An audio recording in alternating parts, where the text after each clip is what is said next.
Friends, இன்றைக்கி நம்ம இந்த முருகனை வச்சு அலங்காரம் பண்ண போகிறோம். அஸ்தபாதம் வச்சு முதல்ல இந்த முருகனை நல்லா கழுவி எடுத்து வச்சு இப்போ வச்சுருக்கேன். திருநீர் போட்டு நல்லா பளபளன்னு கழுவிக்கலாம்.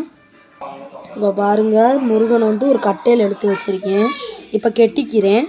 இப்போ பாருங்கள், முருகனை கெட்டிட்டு நூல் போட்டு அடுத்து வந்து துணி, இந்த வெள்ளை துணி, ஒயிட் துணி எடுத்து இப்போ முருகனுக்கு சாத்த போகிறோம்.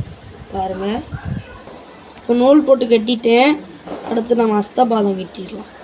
இப்போ பாதம் கட்டியிருக்கேன் பாருங்கள், இப்படி காலை மடியில் போட்ட மாதிரி கட்டியிருக்கேன். இப்போ கை கட்டிடலாம். கை கட்டிட்டு காமிக்கேன்.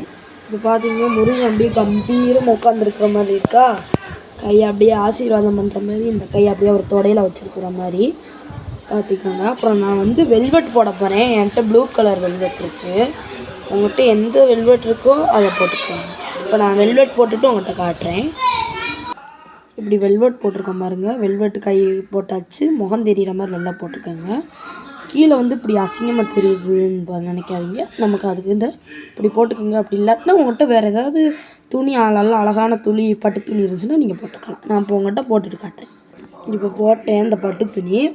உங்கள்கிட்ட இந்த மாதிரி நல்லா பட்டு கிளாக்கர் இருந்துச்சுன்னா நீங்கள் இந்த பார்டர் கொடுத்துக்கோங்க. இப்போ நான் இப்படி கட்டிட்டேன். இப்போ நகை சாத்திட்டு உங்கள்கிட்ட காட்டுறேன். ஓகேவா? இப்போ இந்த ஒரு நகை மட்டும் சாத்தியிருக்கேன். இந்த குச்சி கட்டினதுக்கப்புறம் நிறைய நகை சாத்திக்கிறேன். இப்போ குச்சி கட்டிட்டேன். இப்போ மாலை சாத்துறேன். இப்போ நம்ம வந்து கிரீடத்துக்கு வந்து இந்த மாதிரி கயர் கட்டிக்கிடுவோம். ஏன்னா கயர் கட்டினா தான் இந்த மாதிரி கிரீடத்தை வந்து இப்படி சூட்ட முடியும். இல்லைன்னா சாமி மூஞ்சி மறைச்சிடும். அதனால் நம்ம இப்படி வச்சு கட்டிக்கலாம். ஓகேவா?